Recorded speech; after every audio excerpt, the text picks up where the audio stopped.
If you're prone to shin splints or you're currently suffering from shin splints, this is what you need to do. First of all, you need to release the tightness and the inflammation through your shin area, and then you need to stretch and strengthen through your calves.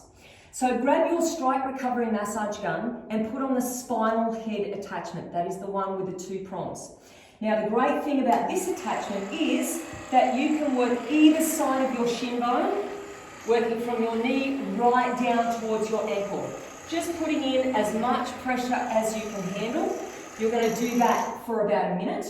And then grabbing a step or an incline like this, try to get your heel right down towards the floor, push your knee back and stretch through the calf.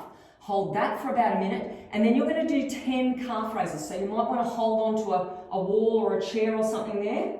Now try to get right up onto the balls of your feet and then push the heel right down to the floor, strengthening through that calf muscle. You're going to do exactly the same thing again on the same leg. Through with your Stryke Recovery Massage Gun, stretch 10 calf raises. You're going to feel the difference through your shins and you're going to strengthen your calves at the same time.